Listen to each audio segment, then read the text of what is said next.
Is the BYU football program the most Big 12 ready of the four newcomers coming into the conference? Well, at least some of the coaches in the conference currently believe so. Let's talk about it on today's show. You are Locked On Cougars, your daily podcast on the BYU Cougars, part of the Locked On Podcast Network. Your team every day.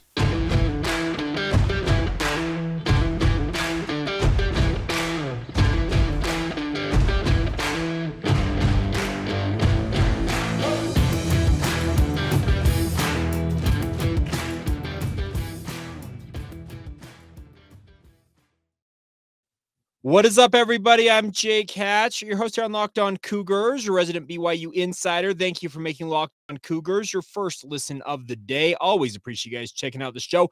Very proud to be part of the Locked On Podcast Network. The motto around these parts is your team every day, and as such, we are your only daily podcast focused on the BYU Cougars.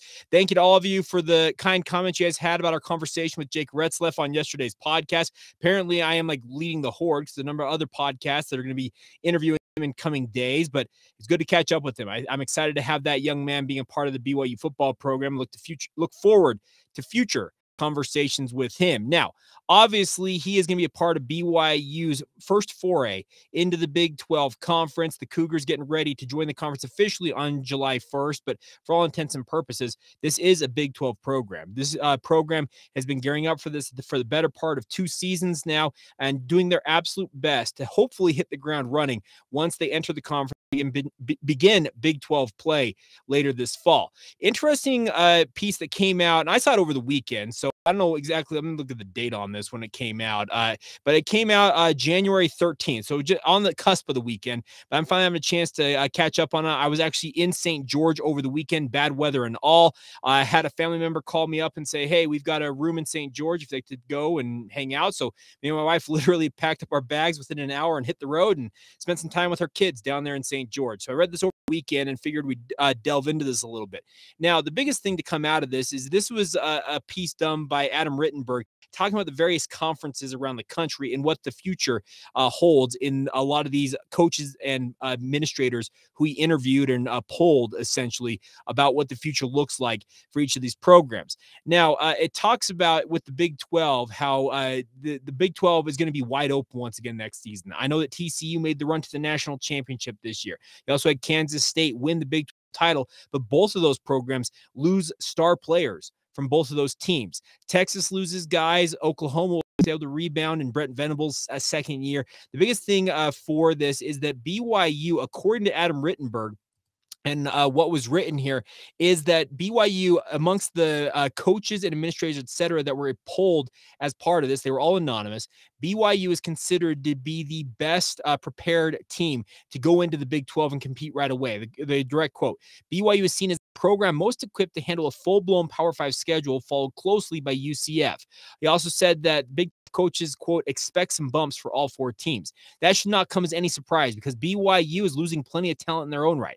5 starting caliber offensive linemen have exited the program. You have your quarterback leaving. You have your top running back leaving. And that's 2 linebackers. You can go down that list. There's a number of guys leaving the BYU football program. But I think the reason for the optimism these coaches about the Big 12 is this. BYU in the past 2 seasons has played 12 Power 5 teams. It's an average of 6 per season. Half of their record, or not half the record, half of their schedule have been Power 5 opponents. The other 3 schools coming in to the Big 12, UCF, Houston, and Cincinnati, have played a grand total of 15 games combined against Power 5 teams in that same time frame, going 6-9. BYU is 8-4 in those 12 games that they have played. And I know that the AAC scheduling is going to obviously limit programs like Houston, UCF, and Cincinnati from playing the same number of teams that BYU has played. But that experience going up against top shelf competition, top level competition, no matter if it's Pac-12, Big 12, SEC, Big 10, or ACC, is going to pay dividends for BYU because I think a lot of the players already in this program, whether they're holdovers from this past season, they've been playing for BYU for a number of years now, 2 or 3 years. The fact that they have faced Power 5 competition is going to have them better situated and better prepared to go up against the grind that is a Power 5 schedule. Now, 6 Power 5 games a season is not the same as 9. You're adding 50% more games going into the Big 12 this year, and that's going to be a leap that BYU's players are going to have to absorb. They will play a 10th Power 5 opponent this season as well, with that road game at Arkansas. And we'll talk about the East Carolina adjustment here in a minute, catch up on the other news from the weekend. But the biggest thing is, I think the reason for the optimism from these coaches, or at least the thought that BYU will be the best program to compete, or I guess the best prepared program to compete, is the fact that BYU has tried to put together as big of a Power 5 type schedule as you possibly could put together. You look at the other independents out there, outside of Notre Dame, do any of them schedule, or have they scheduled the way that BYU has? No. Army legitimately schedules 2 FCS games each year because they want to play more home games versus maybe playing a bigger Power 5 type opponent every season. BYU, to their credit, has been unafraid of scheduling big intersectional games, and that is going to pay dividends as BYU goes into the Big 12 here. Now, are there going to be adjustments needed to make sure guys stay healthier? There's going to be adjustments needed in terms of their recruiting prowess to build up the talent base and the depth that BYU needs to compete against 9 or 10 conference games, 9 conference games plus maybe 1, maybe 2 other Power 5 level opponents in a non-conference slate. Abso-freaking-lutely, they're going to have to upgrade that, and it's going to take them some time to get to that level. But I really like that BYU is being considered one of the teams that can come in and compete right away. I've said it once, I'll say it again. I think BYU, the benchmark for success at this juncture, so we're talking mid-January, we're a full 9 months away from BYU kicking off the season, I guess less than that, but regardless, my expectation for BYU year 1 of the Big 12, you get to 6-6. You get to bowl eligibility. Anything beyond 6 wins in the first year of the Big 12 era for BYU, I consider that gravy on top, and that's an absolutely great season for the Cougars because this is a whole new challenge BYU is biting off. They have played in G5 leagues their entirety of their football program's history outside of the last 12 years, and that build up through the last 12 years during that independent era was all put together with the thought that one day they would finally break through and become a member of the Power 5 ranks and give themselves that opportunity to go out there and compete against the very best of the best. This is a huge opportunity, and like Adam Rittenberg says, he believes that the Big 12, and not him saying it, it's him reporting, that these coaches in the Big 12 think that the Big 12 is going to be far more open than some might think it to be going into this next season. So could BYU pick off a winner here or there that makes people think, wow, what is BYU got capable of doing? Sure, they could absolutely do that. But I'm going to stick with this 6-6. That is the benchmark for success for me going into this season. Many of you will recall in the lead up to last season, I said 9 wins was the benchmark for BYU success in that season. When we went on a 4-game losing streak in the month of October, well, that benchmark went right out the window. They did rally to get to 8-5, and that was okay, but it did not live up to the expectations I think you or I had out there for this BYU football program. Let me just say it right now. 6-6 is where I stand right now. Could I revise my opinion based on spring ball, based on what I'm seeing from the Big 12? Yes, I reserve that right. But I think the way that BYU's gone about things right now, they've tried to prepare themselves as best they possibly can going into this Big 12 era. But there's a lot that you still will not really be able to know about yourself until you ultimately get in there and just kind of get into the daily grind of playing as a Power 5 level program. It's going to take some adjustment. It's going to take BYU experiencing things and saying, okay, what we had planned for didn't work. Now we need to adjust and be better in this department. And I expect that BYU will do just that. All right. So with that said, let's also talk about some adjustments on the schedule for BYU non-conference wise. East Carolina, a team that BYU lost to this past season, they have a future game that has been moved. Also, another member of the BYU football program has entered the NCAA Transfer Portal. How big of a deal is Isaiah Perez leaving the program for BYU? We'll get to all of that in just a moment. Today's show is brought to you by our friends over at Built Bar. Are you looking for a delicious treat and don't want all the fat and calories that come with your typical treats? Then you got to try a Built Bar, my friends. They are the best tasting protein bars that I have ever had. I'm serious about this. We just got through the holidays. few weeks ago. I know my goal was to eat a little healthier this year. I've succeeded in some portions, have not succeeded in others, but Built Bar is helping me stick to the plan as best as possible. What makes Built Bar so good? Well, for starters, they're covered in 100% real chocolate. That's right, real chocolate. You will not believe how healthy these things are for you, but how delicious they are. They got incredibly unbelievable flavors like churro, peanut butter brownie, coconut almond.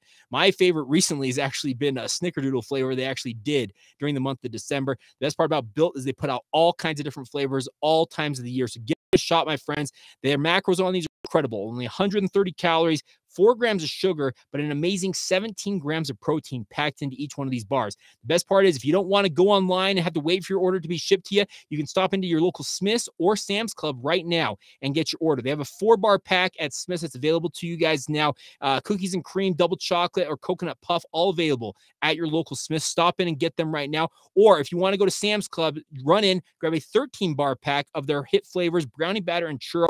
You can thank me later. They're absolutely incredible. But you also can still order them online. If the flavor profile from those two, brick and mortar stores are not what you're looking for, go to built.com right now. Place your order there. Use the promo code LOCKEDON15 for 15% off your order. Yeah, you still have to go online to get the discount, but if you want those Built Bars right now, stop into Smith's or Sam's Club. Thank me later. Once again, that's built.com. Promo code LOCKEDON15 for 15% off your order. Do it all with our friends at Built Bar. Thank you once again for checking out Locked On Cougars and making it your first listen every single day. Make sure you guys check out our brand new podcast. It's called Locked On College Basketball. It's everything you need to know about the college basketball sphere in one place. You hear from big name experts, insiders, coaches, and players, and get the inside scoop on everything going on with college hoops. That's Locked On College Basketball, available on YouTube and wherever you get your podcasts. All right, 2 pieces of news to talk about here as we continue on today's show. Let's start off with the scheduling news. Announcement came yesterday. Actually came via East Carolina's website. I don't remember who noticed it first. I saw reports from a good friend of mine at KSLSports.com, Mitch Harper, and he said that the ECU game, East Carolina, BYU and ECU played this past season. A narrow win at Lavelle Edwards Stadium between BYU and the Pirates. The Pirates won that game. Well, they had originally scheduled the return game in that home-and-home series for 2024. That game has now been moved to 2025. We played down there in East Carolina on September 20th, 2025. That essentially sets BYU's non-conference schedule for the next 3 years at minimum. And what I mean by that is 2023, there's nothing really to look at outside of the fact that they have home games against Sam Houston on September 2nd to kick off the season this fall, Southern Utah the following week, and then a road trip to Arkansas. Now, with the move of East Carolina to 2025, your 2024 schedule is set as well.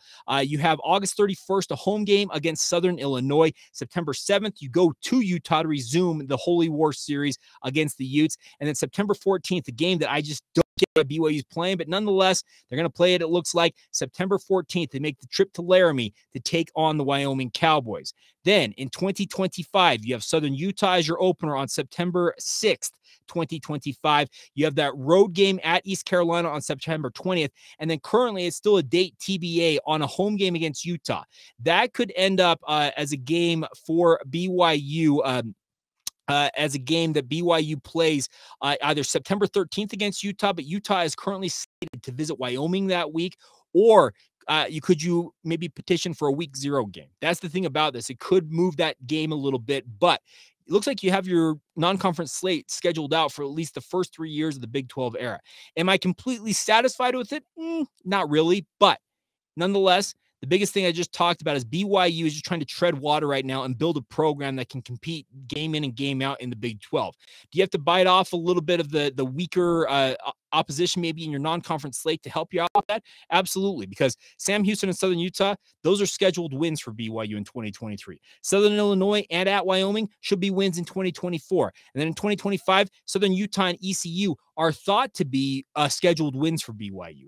The other game, the third game, and quote-unquote A game that you have there, at Arkansas, at Utah, home to Utah. Okay, those are pretty stout opponents in terms of an SEC team and, of course, your arch rival in the Utes. So I think it's a pretty solid way to go about scheduling. I'd like to see BYU continue to do what they've done in their independent era and just kind of continue to schedule big, bad opponents and just play them.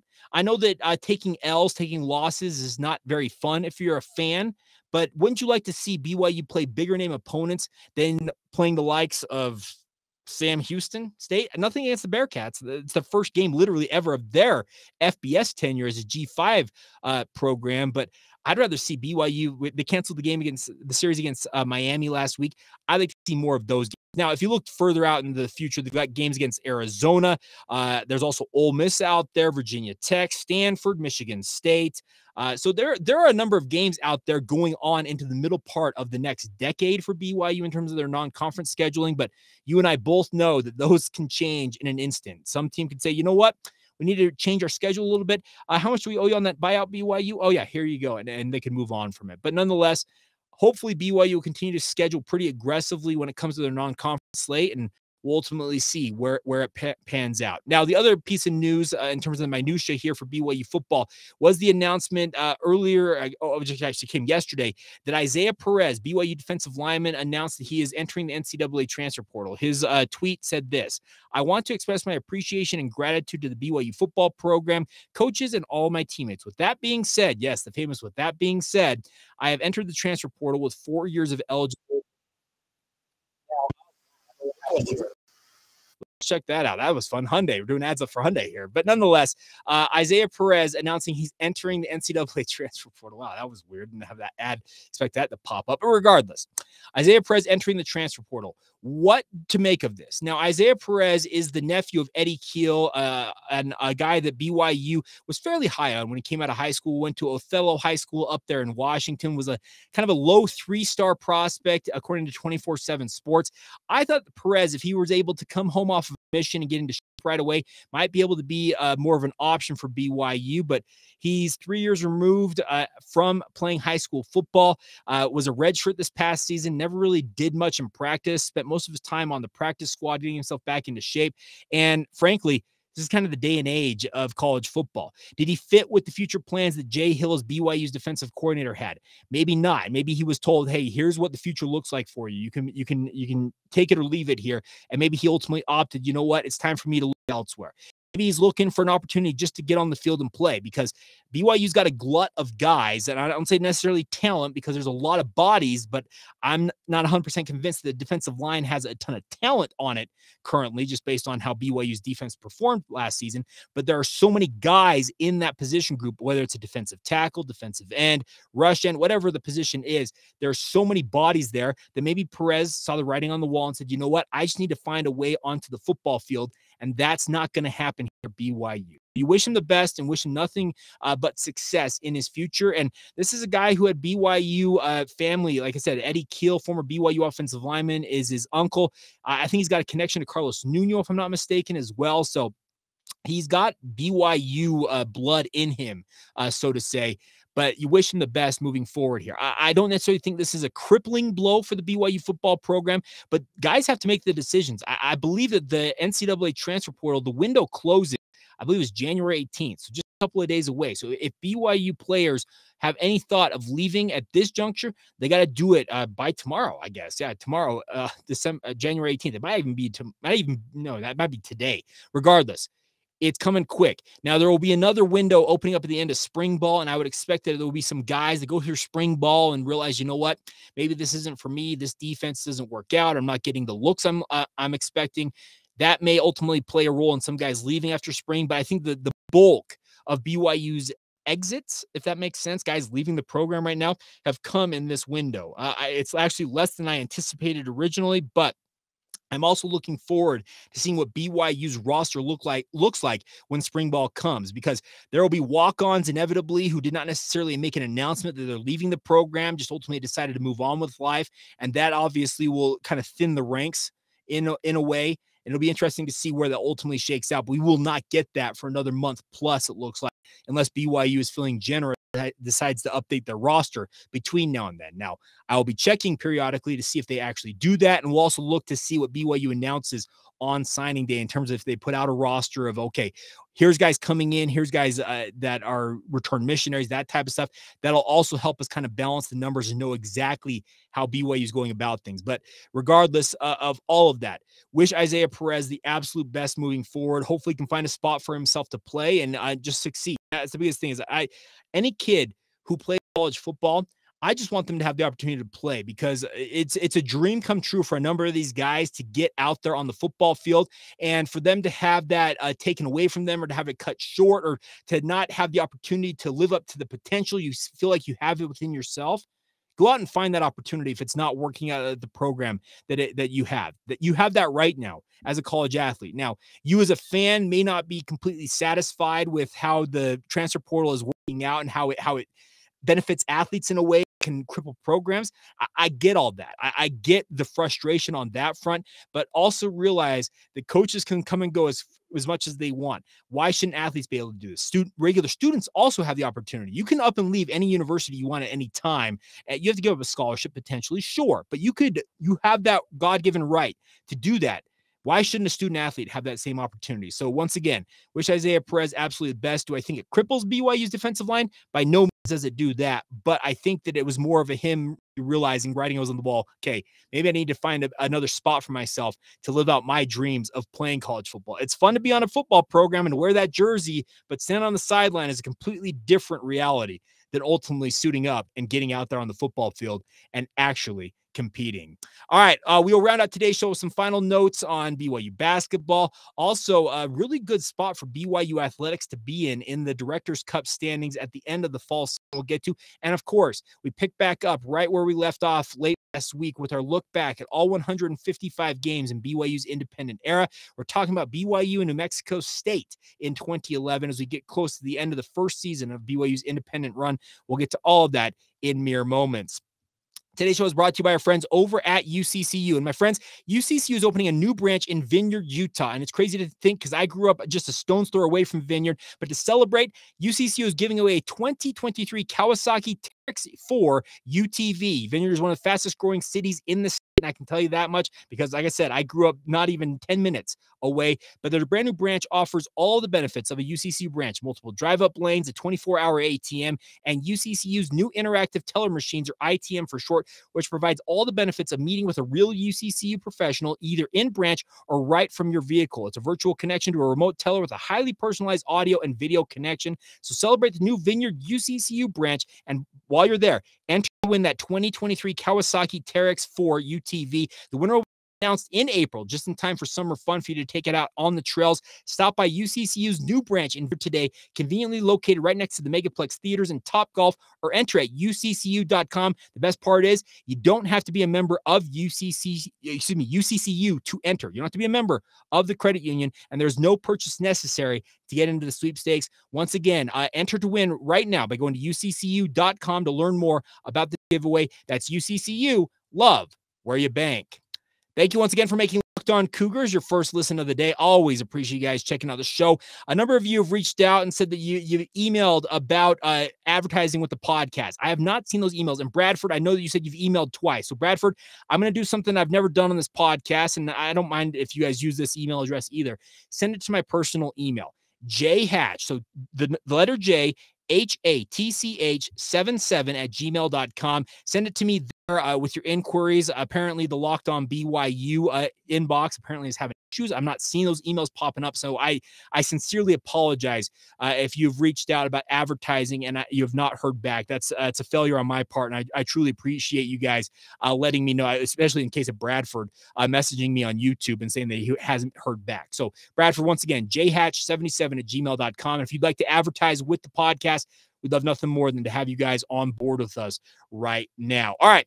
Before we go on today's show, a couple of notes for you guys. The BYU Athletic Department is number 3 in the Learfield Directors final standings for the fall 2022 season. They stand behind North Carolina and Stanford, who's a perennial heavyweight in this competition. Number 4 is Ohio State, Syracuse, Penn State, Pittsburgh, Texas, Virginia, and Alabama.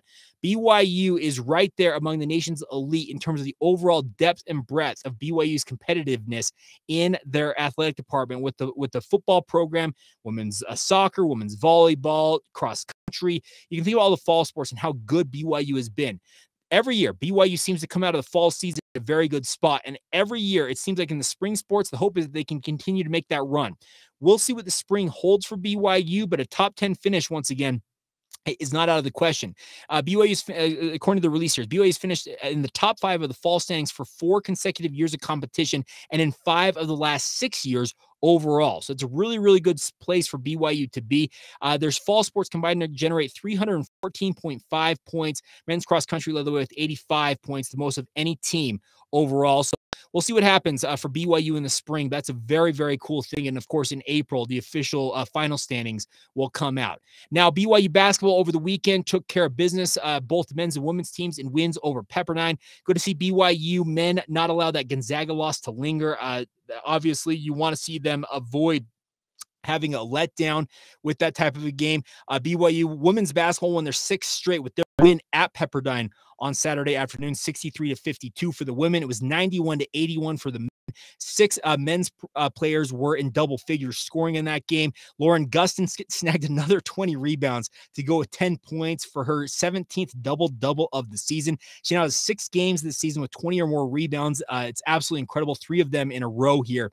So good things happening for BYU basketball. The women's team returns home this week while the men's team heads out on the road to the Bay Area. So big opportunity for BYU men's basketball to go out on the road here and hopefully pick up a couple more wins. We'll talk about more about that on tomorrow and Thursday's show as we get a little closer to that action. All right, now before we go on today's show, our look back at all 155 BYU games of their independent era stops on New Mexico State. Now, in 2011, BYU and New Mexico State were actually in similar circumstances to what they are right now. New Mexico State actually was 4-6 coming into this game and was thought, okay, there's an outside chance for the New Mexico State Aggies to make bowl eligibility. Well, BYU had already accomplished bowl eligibility, was sitting at 7-3 after a blowout win over Idaho. Well, BYU decided, you know what we're going to do? We're going to do the exact same thing we did to Idaho and go out and win 42-7. That's what the final score was for BYU as they took care of business against New Mexico State. Jake Heaps returned to start this game after Riley Jensen, as we talked about on our last time we talked about this. He actually suffered broken ribs and also a partially collapsed lung. That's one of the things we learned from that game against Idaho, is that he was severely injured, and the hope was that he might be able to return for BYU in the bowl season.